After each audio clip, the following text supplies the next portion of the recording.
All right. I'd like to talk about the gobbler I posted a picture of last night. Kind of want to talk about how I got him,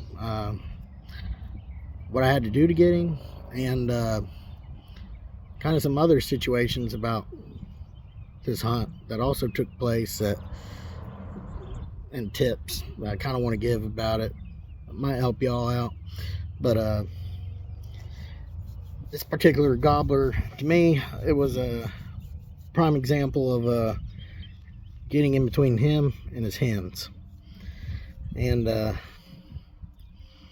honestly, even getting the hens away from him, that was actually the accidental part, but it ended up working in my favor.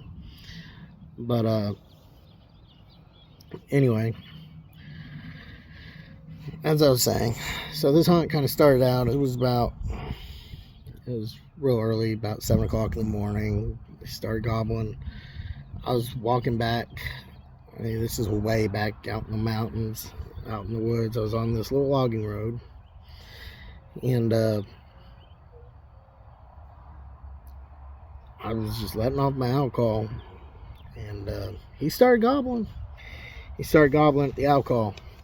Well, I ended up started walking towards him. Started getting closer, trying to get as close as I can to him. Then, off in the distance a little bit, it was even a little bit ahead of me. I started hearing a hen yelping and carrying on. And, well, I noticed that she was heading straight for that gobbler. Pretty much the same direction I was trying to go. Well, I went down that road a little ways. I knew the terrain. I knew the road looped around. It still didn't really matter. I ended up busting her, but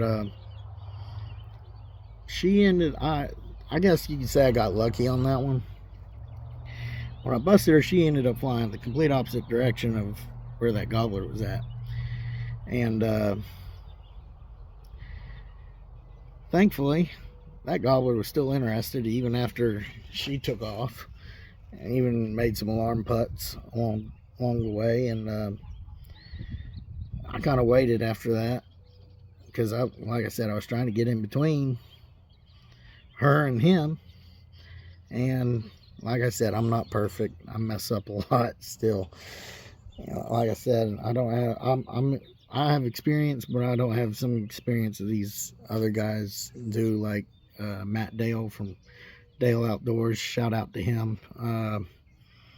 He's amazing. He's actually where I've learned a lot from. But anyways, if you get the chance, check him out. But going back to the topic, I was trying to get in between them, and well, she busted me. And thankfully she flew the other way, and it actually worked in my favor. So he was still carrying on gobbling. He was ready. He was still ready. He was still wanting that hen. So he kept gobbling for a while, and I just kept on moving a little bit towards him. And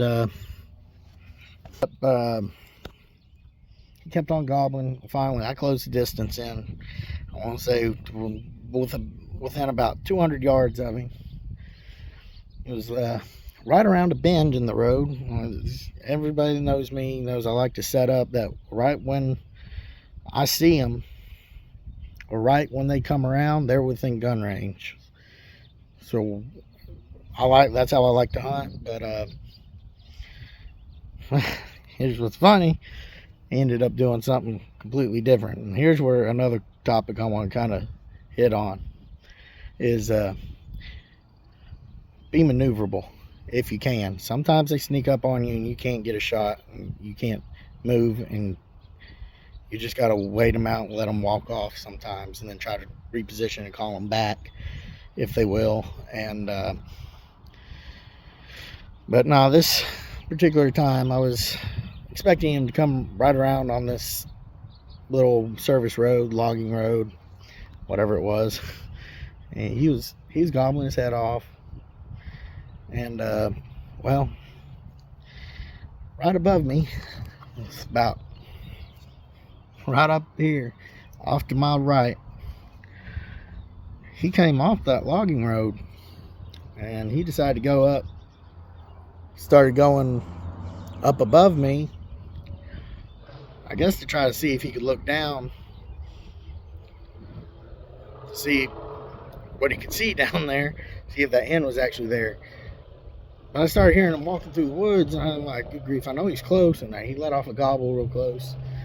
And I was able to reposition before his head popped up. And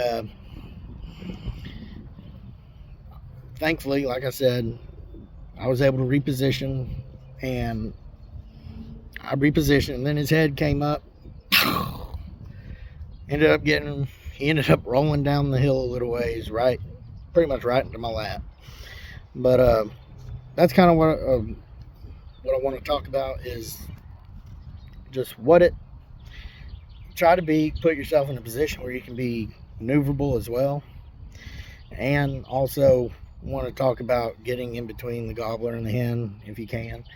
And I mean, sometimes even everybody worries about busting up turkeys. I mean, it's going to happen though. Everybody does it. But don't get discouraged. Like I said, it happened that I busted her up, but she went the complete opposite direction of the gobbler, so that worked out great for me. And I was able to get in between them really well. And like I said, sometimes you got to take a gamble like that. But anyway, that's kind of what I want to hit on. That's about it. I've gone on long enough here.